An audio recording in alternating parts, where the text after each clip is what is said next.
Hello दोस्तों, आज की वीडियो में हम मानक हाइड्रोजन इलेक्ट्रोड या स्टैंडर्ड हाइड्रोजन इलेक्ट्रोड के बारे में पढ़ेंगे। तो आइए इस वीडियो को शुरू करते हैं।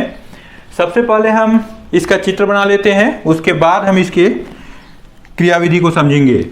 तो देखिए, इसमें प्लेटिनम का एक पन्नी या प्लेट होता है जिस पर प्लेटिनम ब्लैक की पतली परत चढ़ा दी जाती है। प्लेटिनम ब्लैक का इस पर कोटिंग कर देंगे और यह प्लेटिनम का प्लेट एक प्लेटिनम के तार द्वारा कांच के एक नली से जुड़ा होता है। इस तरह से देखिए, इस कांच की नली के भीतर भी प्लेटिनम का एक तार होगा और इस कांच की नली के भीतर मरकरी पारा भरा होता है। और पारा एकमात्र द्रव धातु है और सभी धातुएं विद्युत के सुचालक होते हैं।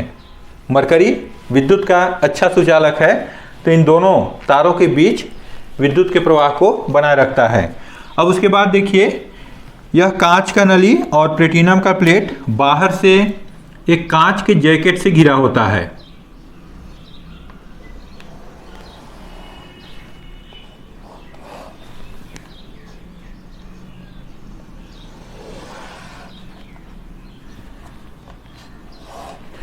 इस जैकेट के ऊपरी हिस्से पर एक छिद्र होता है जहां से हम शुद्ध हाइड्रोजन गैस को भेजते हैं और इस जैकेट का निचला सिरा खुला होता है।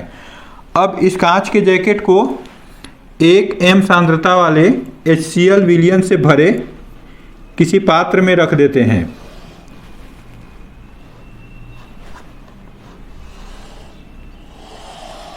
इस तरह से देखिए, इसमें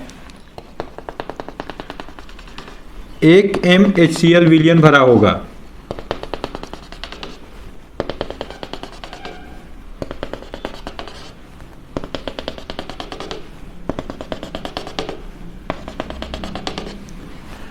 तो मानक हाइड्रोजन इलेक्ट्रोड का चित्र बन गया। चलिए, जो जो चीज़ इसमें हम बनाते गए उनका नामांकन कर लेते हैं। तो देखिए, ये है प्लेटिनम की प्लेट जिस पर प्लेटिनम ब्लैक का कोटिंग किया गया है। प्लेटिनम ब्लैक युक्त पीटी प्लेट।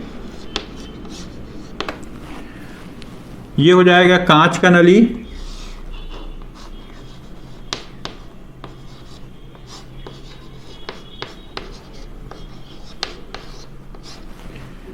ये प्लेटिनम का तार।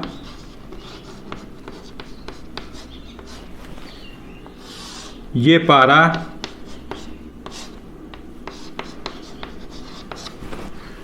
ये कांच का जैकेट।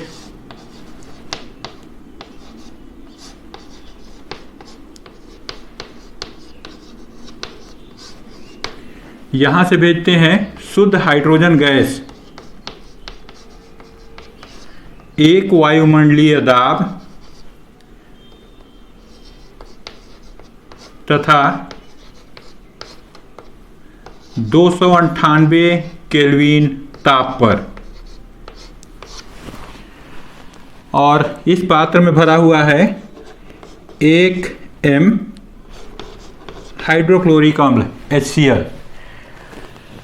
तो इस चित्र के आधार पे आप इसका वर्णन बहुत सरल तरीके से कर सकते हैं।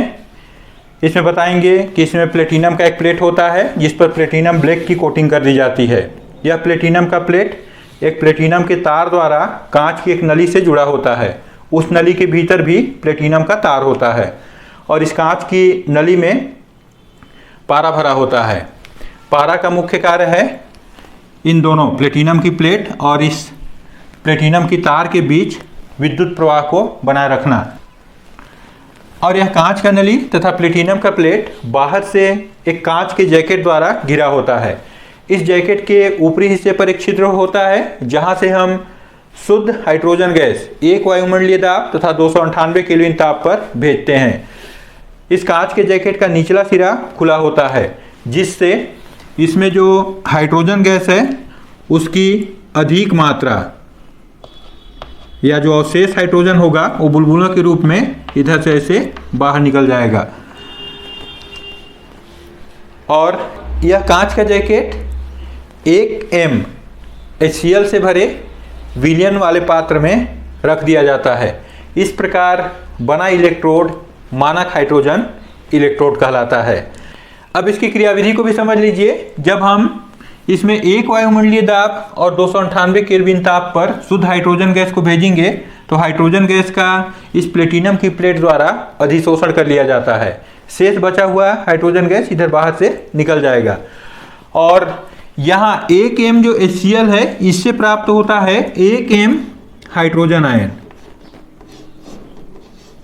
तो इस प्रकार H2 और H आयन के मध्य साम्य स्थापित हो जाता है।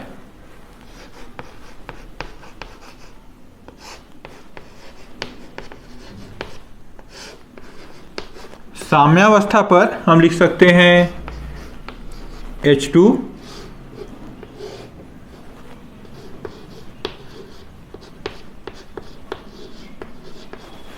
ये देखिए H2 गैस के रूप में है तो यहाँ गैस लिख देंगे, और ये जलीय रूप में है तो इसमें एक्वा लिख देंगे। साम्यावस्था पर इन दोनों के बीच में साम्य स्थापित हो गया है। अब मानक हाइड्रोजन इलेक्ट्रोड एनोड एवं कैथोड दोनों की भांति कार्य कर सकता है। तो जब यह एनोड के रूप में कार्य करता है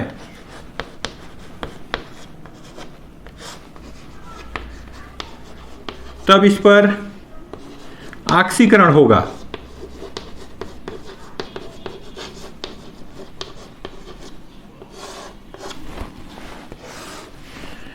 तो देखिए इसका समीकरण क्या बनेगा फिर।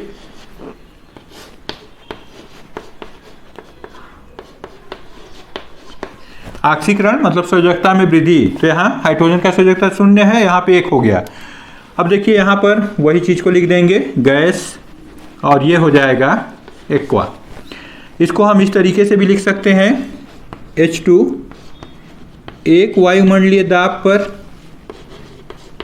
प्लेटिनम प्लेट पर, और इधर हाइड्रोजन आयन 1 मोल है। इसी तरीके से जब मानक हाइड्रोजन इलेक्ट्रोड को कैथोड के रूप में उपयोग किया जाता है तब इस पर अपचयन होगा।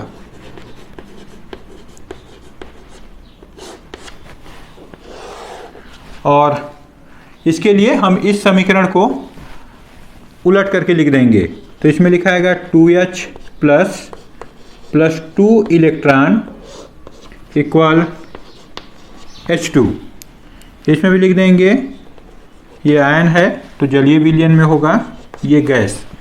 और इसको भी हम इस तरीके से लिख सकते हैं H प्लस आयन इसका 1 मोल है, और इधर हो जाएगा H2 1 वायुमंडलीय दाब पर Pt पर। तो इस तरह मानक हाइड्रोजन इलेक्ट्रोड को किसी सेल के साथ जब जोड़ा जाता है तो यह या तो एनोड के रूप में कार्य करेगा या कैथोड के रूप में कार्य करेगा, और इसके द्वारा हम किसी सेल का इलेक्ट्रोड विभव का मान ज्ञात कर सकते हैं। मानक हाइड्रोजन इलेक्ट्रोड का इलेक्ट्रोड विभव 0 माना जाता है।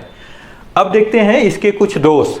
मानक हाइड्रोजन इलेक्ट्रोड के 2 दोष हैं। पहला, प्रयोग के दौरान इसमें हाइड्रोक्लोरिक अम्ल की सांद्रता 1 M बनाए रखना पड़ता है। इसी तरीके से दूसरा दोष है हाइड्रोजन गैस को 1 वायुमंडलीय दाब तथा 298 केल्विन ताप पर प्रवाहित किया जाता है। तो ये कुछ इसके दोष हैं।